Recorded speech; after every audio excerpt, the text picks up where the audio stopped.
break it, break it, break it, break it, break it, break it, break it, break it, break it, break it, break it, break it, break it, break it, break it, break it, break it, break it, break it.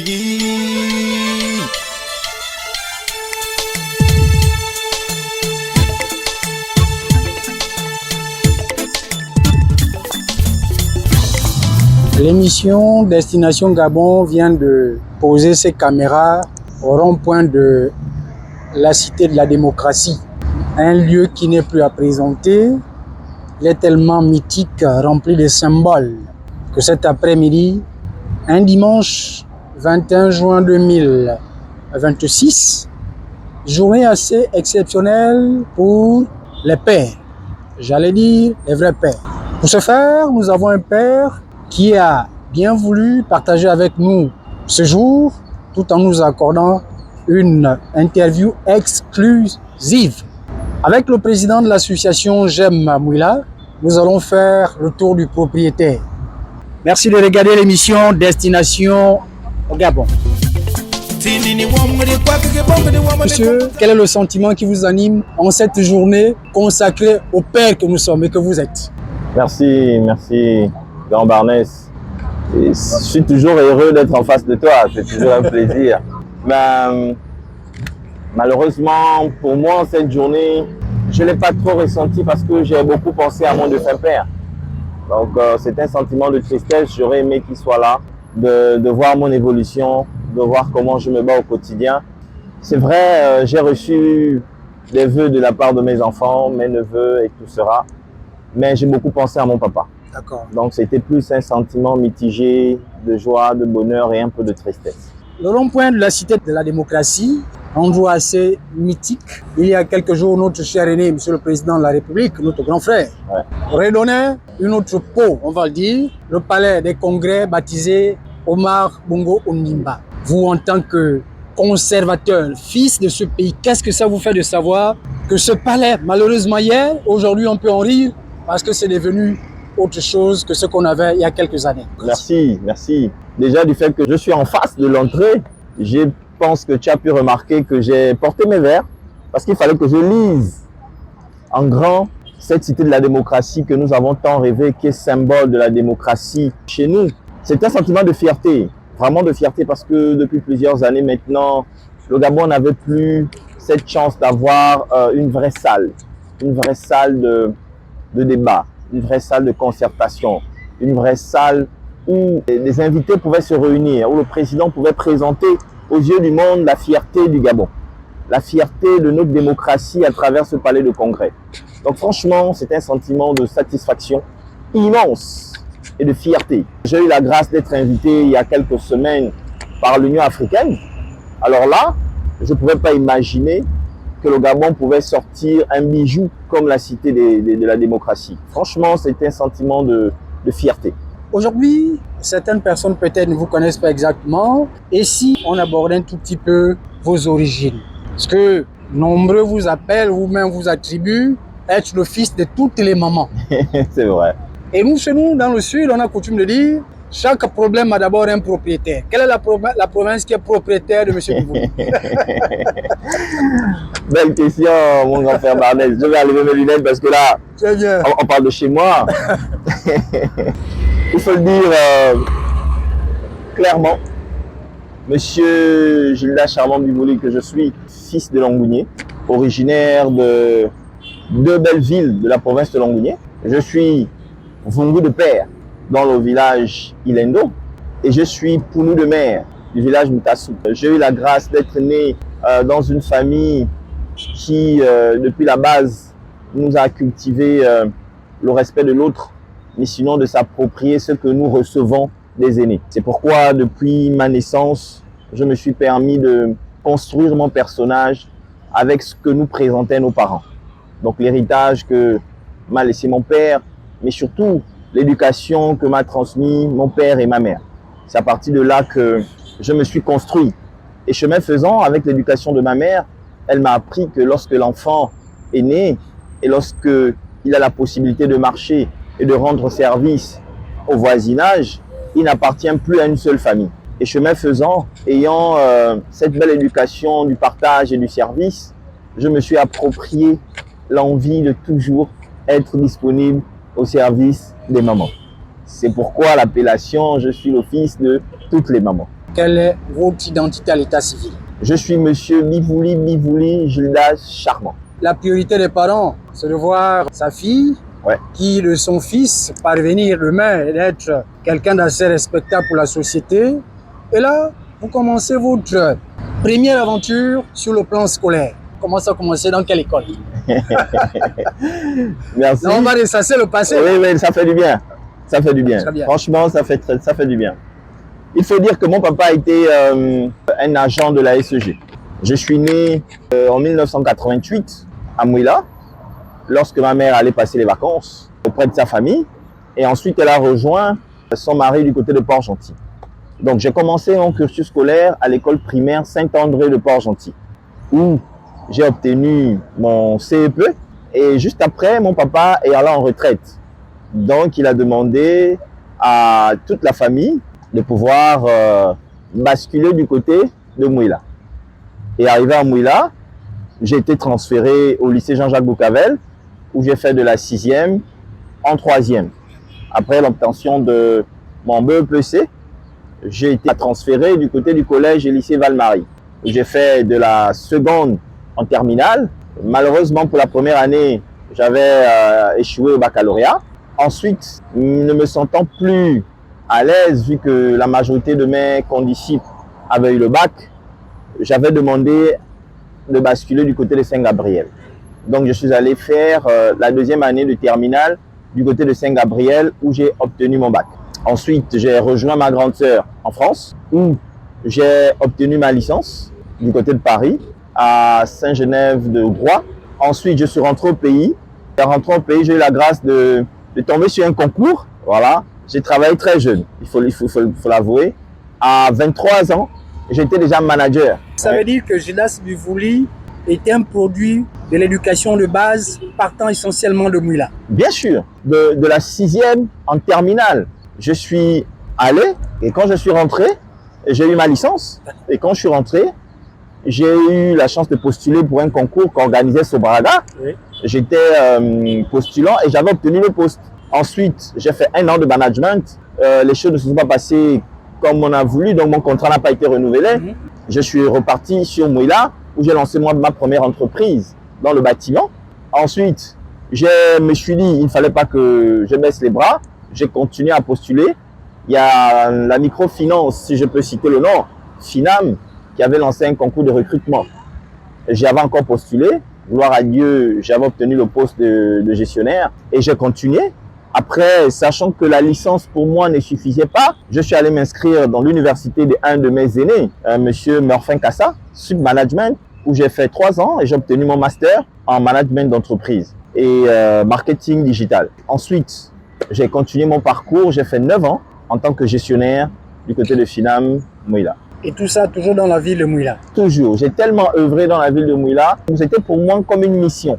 Est-ce qu'il y a finalement ce lien, peut-être qu'on ne peut pas expliquer, qui te lie directement avec la ville de Mouila?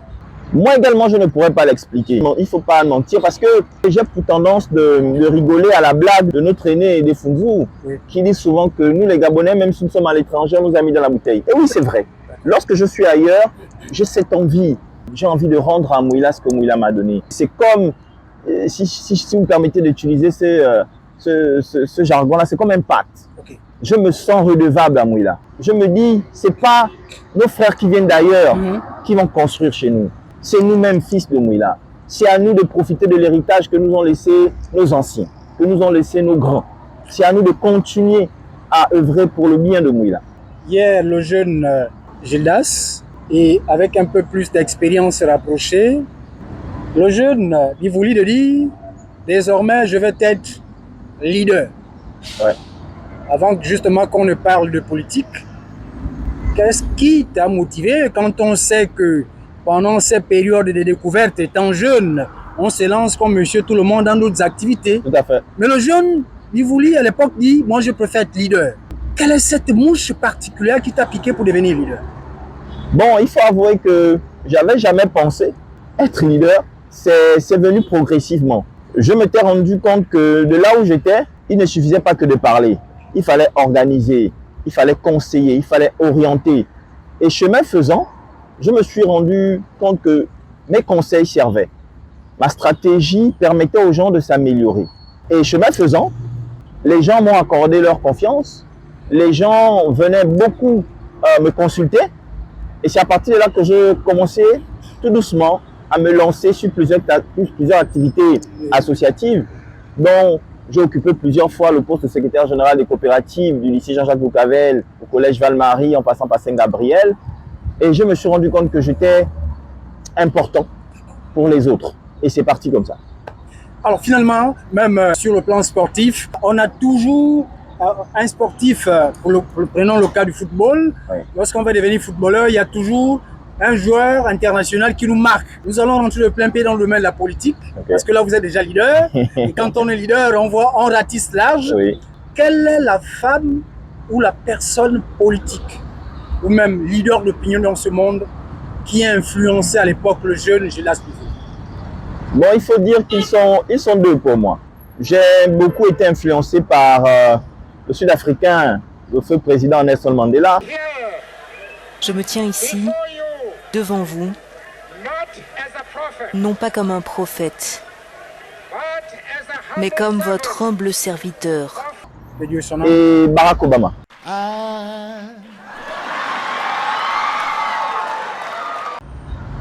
J'ai lu les 3 livres de Barack Obama. J'ai beaucoup regardé les reportages documentaires de Nelson Mandela. Et ces deux leaders m'ont beaucoup marqué. Pour moi, ils ont été les catapulteurs de mon leadership. Je me suis rendu compte qu'ils servaient beaucoup l'homme. Ils étaient à la quête du combat de la démocratie. Ils servaient beaucoup la citoyenneté. Ils œuvraient beaucoup pour l'épanouissement, le développement de la jeunesse africaine.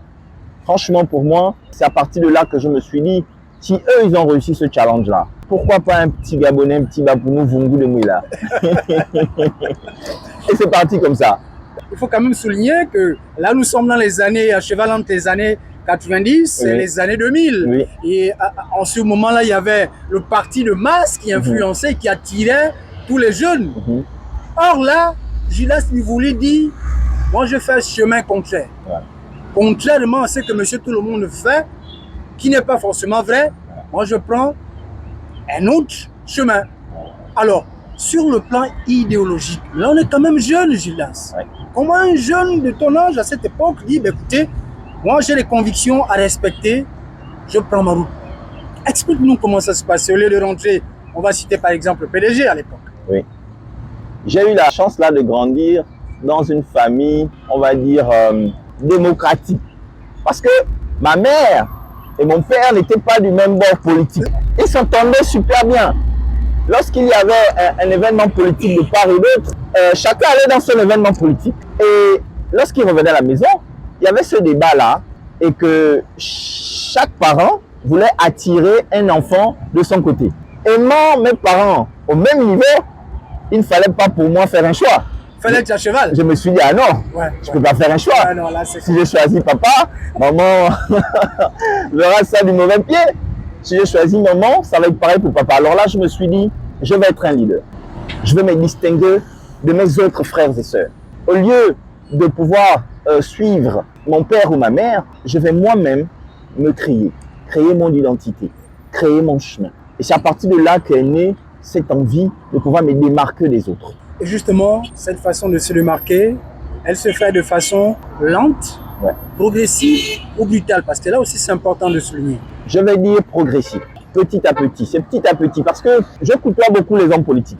Je peux vous le promettre, cher aîné, j'ai travaillé avec la majorité des hommes politiques de chez nous. Ils me connaissent comme eux-mêmes, ils disent je suis têtu. J'ai voulu en fait observer, j'ai voulu comprendre. J'ai travaillé avec l'opposition comme la majorité. J'ai voulu me cultiver. Et c'est à partir de là que j'ai compris que il ne fallait pas que jusqu'à notre génération, aux générations de nos enfants, nous puissions continuer d'hériter de ce que nous-mêmes, nous déplorons, ce que nous-mêmes, nous dénonçons.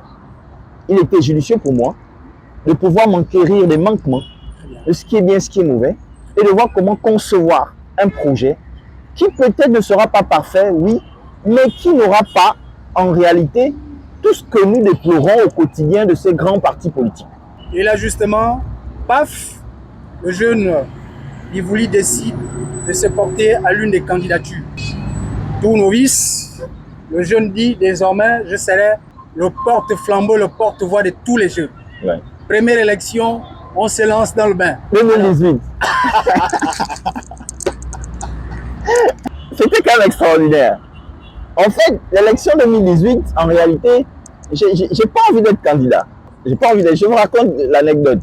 J'ai pas envie d'être candidat. Je suis élu président du Conseil provincial de la jeunesse de Longoni par Madame l'ancienne ministre Asley. Elle organise le Conseil national de la jeunesse et je suis porté comme candidat à la candidature de la présidence de Longoni. Dieu merci, je suis élu. Et chemin faisant, les élections sont arrivées en 2018. Toutes les candidatures, mais je me rends compte que je suis sollicité de part et d'autre. Le PDG me sollicite, l'ADER, le PSD, il nous faut un jeune dynamique. Je m'étais déjà fait démarquer par mon leadership sur le terrain.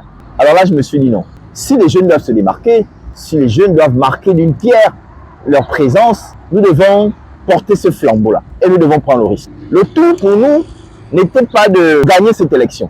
2018, c'était pour nous affirmer. Très bien. Dire que la jeunesse de Mouila veut aujourd'hui construire quelque chose autour de cette même jeunesse-là. Donc c'est parti de là et on s'est lancé. Nous, dans notre tête, on se disait que bon, on s'amuse, on marque de notre présence, on fait comprendre aux aînés que nous sommes prêts à être accompagnés. Il ne sera pas seulement tant que nous puissions nous les accompagner à chaque fois. Donc tant mieux, nous arrivons dernier, c'est pas bien grave. Je ne pouvais pas imaginer que j'avais déjà impacté sérieusement. À la grande surprise, délibération de résultats, au deuxième arrondissement, nous étions 11. Je suis 5e, avec un conseiller. On est en 1998. 98, mon grand frère, je n'ai pas 30 ans, j'ai 28 ans, en gros 27 ans. Je suis 5e, j'ai battu les grands partis politiques avec un conseiller. C'était extraordinaire. Et nous avons fêté ça comme si nous étions les premiers. Et à partir de là, nous avons dit, c'est le moment de nous lancer. C'est le moment de travailler, de concevoir. C'est ensemble que nous allons pouvoir faire quelque chose de meilleur. Il est temps de réunir cette jeunesse-là, encore un peu dispersée, et montrer à nos aînés que c'est la jeunesse future que vous deviez encadrer pour la gestion de notre pays. À cette époque-là, quand on sait qu'il y avait de ces partis aujourd'hui qui malheureusement certains partis n'existent plus, oui. Ne serait-ce que pour citer les noms, on avait par exemple l'ADER qui était au sommet de son art, si je peux dire. On avait le PSD, on avait le grand PDG et bien entendu d'autres calibres. Or là, le jeune il voulait dire, écoutez, moi, je n'ai pas besoin d'adhérer à un parti politique. L'indépendance, pourquoi pas. Et là, après cette élection, qu'est-ce qui vient à l'esprit d'avoir été quand même bien représenté au milieu de ces caïmans-là? La fierté de pouvoir créer quelque chose autre que ce qui existait déjà. C'est cette fierté-là, de savoir que un fils de prolétaire, un enfant issu d'une famille modeste, était également capable de réussir là où personne ne pouvait l'imaginer. Et c'est à partir de là que mon mindset s'est multiplié x 10. Et c'est dit, si nous avons pu réussir ça, nous pouvons réussir plus grand que ça. Finalement, va naître un peu plus tard l'association J'aime Mouila. Nous allons justement en parler. Revenons un tout petit peu sur ces différentes joutes électorales qui sont désormais derrière nous, ces différentes élections, où pas simplement le jeune Gildas Bivouli, mais avec cette association, nous allons justement parler de l'association, puisque là nous sommes sur le plan électoral. Quel est votre sentiment au sortir de la dernière élection, l'avènement du CTRI? Je sais que beaucoup d'encre et de salive vont couler. On ne va pas remuer le couteau dans la plaie. Mais quel est quand même ce sentiment? Parce que les Gabonaises et les Gabonais voulaient quand même savoir comment ce parti voulait sortir de là. C'est vrai. Il faut dire que je me porte bien. Je me porte super bien. C'est vrai que la jeunesse s'est sentie muselée, trahie en quelque sorte. Mais au-delà de ça, nous sortons satisfaits. Satisfaits des résultats parce qu'aujourd'hui, nous sommes deuxième force politique de la ville de Mouila. Aux élections législatives dont j'étais la tête de liste, nous avons eu 6 conseillers au deuxième arrondissement. Donc deuxième derrière l'UDB avec 7. Je suis allé au deuxième tour aux élections législatives avec le candidat UDB, où il m'a battu de 0,4%. Il m'a battu de 0,4%. Indépendant. Indépendant, zéro budget. Donc, il faut dire également que moi, mon sentiment est un sentiment de satisfaction, car pour moi, une défaite, pour moi, fait partie de l'apprentissage. Aujourd'hui, j'ai compris certaines choses que je ne connaissais pas auparavant en politique. J'ai pris de l'expérience. Donc pour moi, franchement, c'est un sentiment de satisfaction d'être ce jeune-là qui a su croire en lui, qui a osé et qui a su quand même déranger beaucoup d'élèves politiques. Et aujourd'hui, pour moi, être là où nous sommes, malgré la défaite, nous avons appris beaucoup, est un sentiment de joie et de satisfaction. C'est vrai, on a beaucoup appris.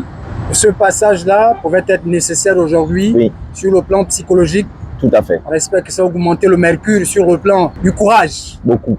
C'est devenu autre chose. Je réfléchis, on va dire quoi, 10 fois plus qu'avant. J'analyse plus facilement. Je ne comprenais pas certaines choses avant, mais cette expérience m'a ouvert réellement l'esprit et m'a permis de comprendre plusieurs rouages en politique et dans la vie associative. Justement, en parler de ce bébé-là, j'aime Voilà. Mouila. Aujourd'hui, on peut voir qu'un peu partout à travers le Gabon, on a désormais j'aime Rio, j'aime Akanda, j'aime Njolé, j'aime Bifoun, avec les mêmes motifs, les mêmes couleurs. Parlez-nous un tout petit peu de la naissance de J'aime Mouila. C'est une belle histoire. J'aime Mouila part d'une envie patriotique, d'une rébellion patriotique. Pour la petite histoire, lorsque j'étais gestionnaire à Finam, Mouila, je recevais nos frères ouest-africains, ou burkinabés, maliens, sénégalais, qui venaient chaque mois faire des dépôts d'argent pour leur village. Curieux que j'étais, je me suis posé la question de savoir, mais c'est quoi l'objectif de vos envois d'argent à chaque fois?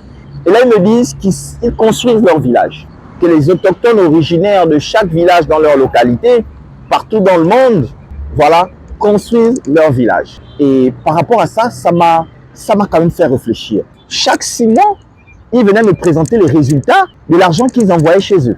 Si par exemple, ils construisent une école, les ressortissants de ce village-là dans le monde entier cotisent à hauteur du montant pour la construction de cette école. Et 6 mois après, ils venaient me présenter les images de l'école. Je me suis dit, mais non, si eux peuvent réussir ça, pourquoi pas nous? Et c'est parti de là. Pendant la Covid, j'avais remarqué que nous étions un peu dispersés, on ne se voyait plus trop parce que nous étions, voilà, casernés chacun chez soi. Nous, on avait la grâce d'avoir le laissez-passer parce que j'étais banquier. Et avec mon véhicule, je prenais l'appareil photo de mon frère, Brice, que je salue au passage, et j'allais filmer les villages. En filmant les villages, je commençais à poster sur mon Facebook. Je me suis rendu compte que ça rapprochait des familles. Les gens, par exemple, du village Ilendo, qui sont partout dans le monde, se retrouvaient et commentaient. Je me suis dit, mais si nous pouvons réunir autant de monde via les réseaux sociaux, nous pouvons nous réunir également physiquement. Et progressivement, est parti de là l'envie de bien faire. J'ai commencé à consulter mes proches, consulter ma famille, mes amis, mes collaborateurs. Et c'est parti de cette envie patriotique de dire, si nos frères ouest-africains qui viennent travailler chez nous réussissent à construire chez eux par l'argent qui sont de chez nous, mais qu'est-ce que nous-mêmes, fils de ce pays, de cette ville, faisons pour construire chez nous? Nous passons le temps à nous plaindre, à compter sur les autres. Mais nous-mêmes, en tant que fils de la localité, qu'est-ce que nous faisons? Et d'ailleurs, même sur le plan local, sur le terrain, on ne peut pas aujourd'hui parler de Mouila sans parler de l'association J'aime Mouila. Impossible. Et même d'ailleurs, pour certains de la localité qui ne voient pas ça d'un bon œil. Bien sûr. Souvent jusqu'à dire que mais ces jeunes-là en font un peu trop. Bien sûr. Aujourd'hui, comme on le dit, je suis un caillou dans la chaussure de nos aînés. Ah ben attendez. Parce que oui, beaucoup d'aînés ne comprennent pas ça. Pour beaucoup d'aînés, nous devons les accompagner jusqu'à leur mort. Ils ignorent qu'à partir d'un certain âge, le jeune a également envie de voler de ses propres ailes.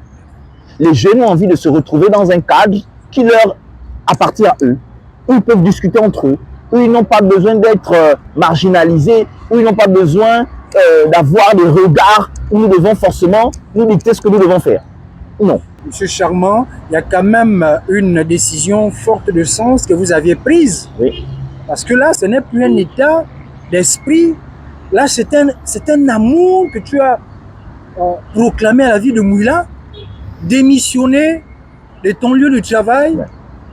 Or, avec ce morceau de pain, on est quand même à l'abri du besoin parce que justement, tu as envie d'être libre et de partager certaines réalités avec les populations de Mouila. C'est fort de sens, ça. Merci beaucoup de me rappeler une partie difficile de ma vie. Celui qui m'avait compris, c'est mon défunt père. Je me souviens encore lorsque ma maman se plaignait de ma décision.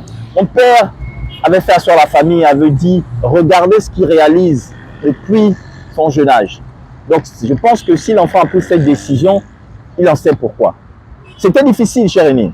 Lorsque je me suis rendu compte que nos aînés politiques, voyant ma percée, avaient décidé de m'éloigner de Mouila. Ok.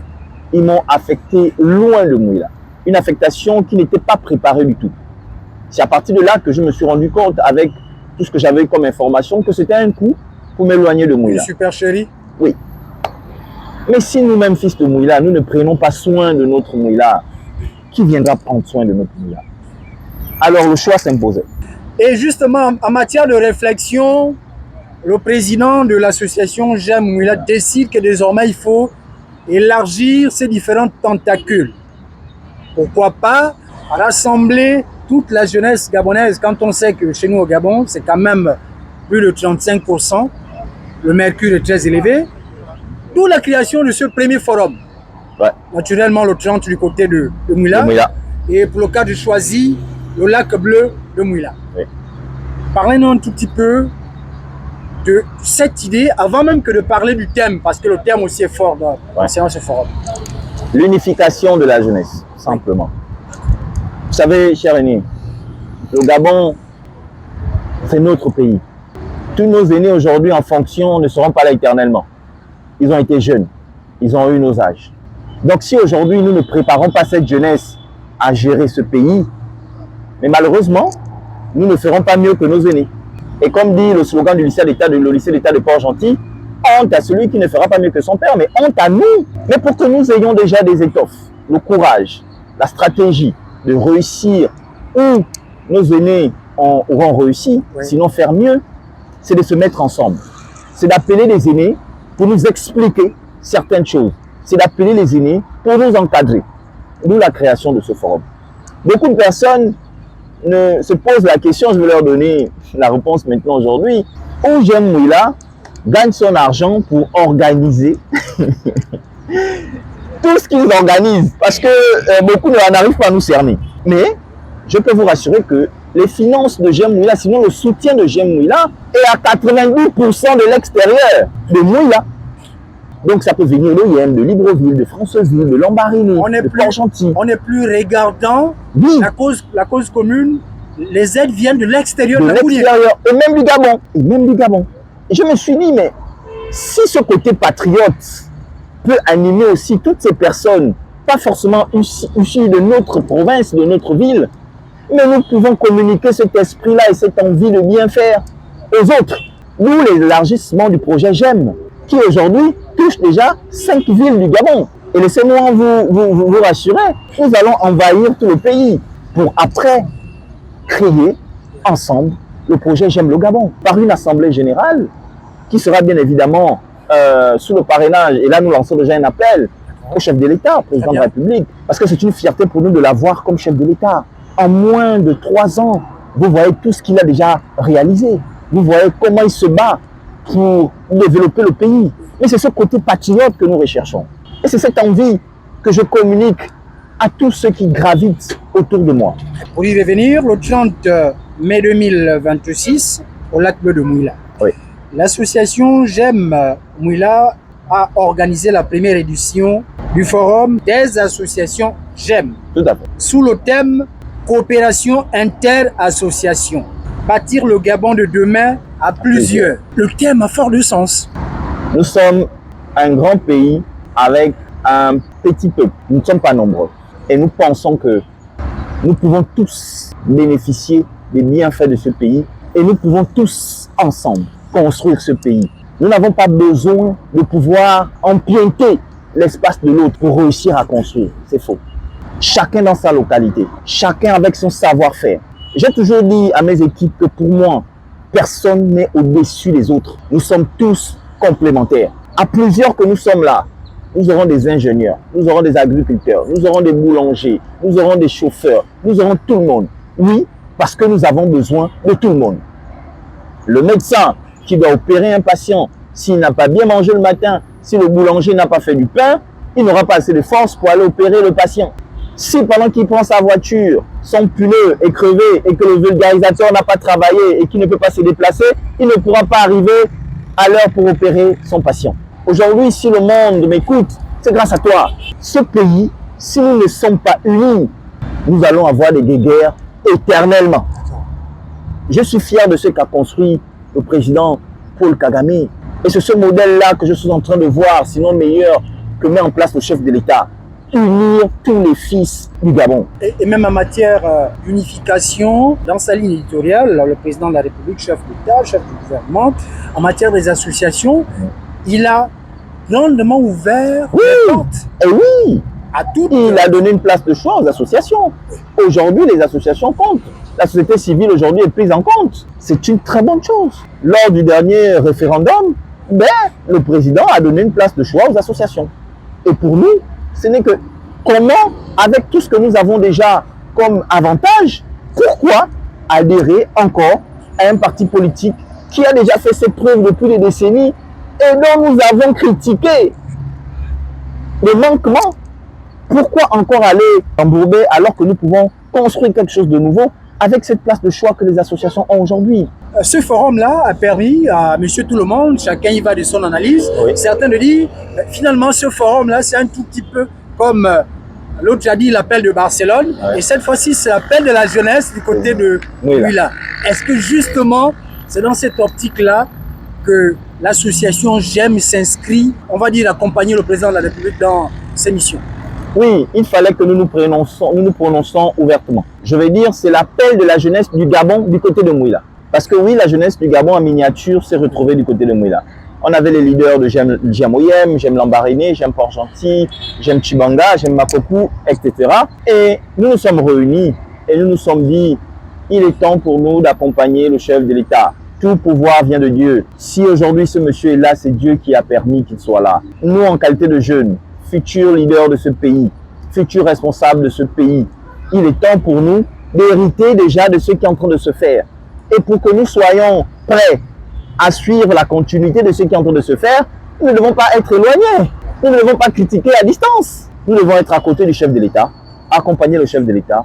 Comme lui-même il a si bien dit lors de son discours aux parlementaires, c'est être à côté de lui pour dire, le patron, nous constatons que là, ça ne va pas, là c'est bon, mais essayez de revoir là. Nous n'allons pas passer le temps à continuer de critiquer, à vouloir encore nous ramener à l'arrière alors que nous avons un homme avec le cœur sur la main, un vrai patriote, fils de ce pays, qui a envie de construire ce pays. C'est sur cette base-là que les jeunes du projet GEM se sont réunis et ont affirmé leur soutien au chef de l'État. Il faut également signaler la présence de ces imminentes personnes, ces panélistes qui sont arrivés et on est sorti de là grandi. Parce que quand un imminent Gabonais vous dit qu'il faut non seulement être des leaders, mais il faut être des preneurs de risques. Très bien. Alors là, ça m'a totalement grandi. Et cette dame aujourd'hui qui a témoigné dormir à côté des poules, des coqs, avec les odeurs de fiente, alors là, c'est magnifique. Et que dire de ce conseil du président de la République qui est membre de l'UDB, le grand Julie Kael Mavioga, c'est excellent. Ce forum, on est sorti grandi. Sans oublier la présence de ce grand homme, de ces Ulysse, M. Nicolas Boulomi, qui est un homme extraordinaire, qui est un homme à qui je rends hommage, qui a cru en nous. Pendant que certains aînés politiques nous voyaient comme des concurrents, il s'est dit, ces jeunes se battent bien, mais il leur faut un grand, il leur faut un encadreur, il leur faut quelqu'un pour les orienter. Et franchement, je rends hommage à ce monsieur qui fait beaucoup pour cette belle association, mais surtout pour la jeunesse du Gabon. Nous sommes allés au-delà du temps qui nous a été accordé, mais ce n'est pas bien grave. Nous allons terminer notre entretien. Merci de nous avoir accordé du temps. Merci à vous. Merci surtout d'être parmi ces médias accrédités pour la couverture de ce forum. Merci. Qu'est-ce qu'on peut retenir au sorti de ce forum? Vous, pas en tant que président d'association, mais en tant qu'homme aujourd'hui presque épanoui, quand on sait qu'on n'est pas totalement comblé. C'est vrai que les difficultés sont d'ordre divers, me sortir de là, qu'est-ce qu'on peut retenir de l'homme que vous êtes? Vous savez, là encore, on peut prendre 30 minutes. c'est tellement passionnant de parler de moi parce que, cher aîné, je viens de loin. Je suis fier de l'homme que je deviens parce que c'était difficile au début. Lorsque personne ne croyait en moi, vous avez été là. C'est pourquoi je prie qu'il y ait beaucoup de grands comme toi. Qu'il y ait beaucoup de Barnès, Merci, de merci, Capi. merci. Parce que nous avons besoin de ça. Oui. Vous n'êtes plus nombreux, cher aîné. Lorsque personne ne croyait en moi, on me prenait pour un fou. Lorsque je poursuivais des gens qui jetaient des ordures dans la ville de Mouila parce que je ne voulais pas voir Mouila sale. Lorsque je prenais des risques en allant auprès des populations. Lorsque je mettais du peu de mon argent en mettant en place des projets pour la jeunesse. C'était pas facile. Aujourd'hui, grâce à Dieu, je m'en sors. Grâce à Dieu, mon leadership a dépassé les frontières de mon pays. Je suis appelé partout et ailleurs pour des consultations, pour des entretiens, pour des forums. Et franchement, je bénis Dieu pour ça. Ce n'est que le début parce que pour moi, j'estime que sur 10 marches, je ne suis qu'à la première marche. Et petit à petit, je vais gravir ces marches d'escalier pour atteindre au moins le milieu. Car pour moi, l'objectif est de faire en sorte que cette jeunesse du Gabon soit unie pour le développement de notre pays. Car aussi, nous avons des enfants qui viennent derrière nous. Nous avons nos petits frères. Ils nous regardent aussi. Nous, ce que nous avons bénéficié de nos aînés, nos petits frères doivent bénéficier de ce que nous allons mettre en place. Voilà. Merci beaucoup. Merci. Fixez cette caméra et adressez-vous au chef de l'État. Excellence, Monsieur le Président de la République, c'est une fierté pour moi aujourd'hui de prendre la parole pour vous dire merci. Vous dire merci pour tout ce que vous mettez en place aujourd'hui pour la construction de notre pays. Merci pour la chance que vous accordez aux jeunes. Merci pour l'amour que vous donnez au peuple gabonais. Je suis Monsieur Charmant Bivouli, fils de Mouila, président de l'association J'aime Mouila. Depuis la venue du CTRI, au lendemain du coup de la libération, nous avons été les premiers dans la province de Langounié à faire une conférence de presse pour vous apporter notre soutien. Lors de votre premier voyage à Mouila pour le lancement des travaux de la BEAC, nous sommes restés à l'aéroport jusqu'à 19 h. Nous avons entendu le Ndende parce qu'il fallait que nous puissions vous remettre un dossier pour vous dire merci et vous féliciter. Excellence, Monsieur le Président de la République, je tenais à vous, une fois de plus, vous féliciter pour l'effort que vous faites au quotidien. Ne baissez pas les bras et sachez que la jeunesse du Gabon, en particulier les jeunes du projet J'aime, vous soutiennent et seront avec vous jusqu'à la fin de vos 2 mandats. Oui, Monsieur le Président de la République, nous nous préparons déjà à assurer votre 2e mandat. Je vous remercie.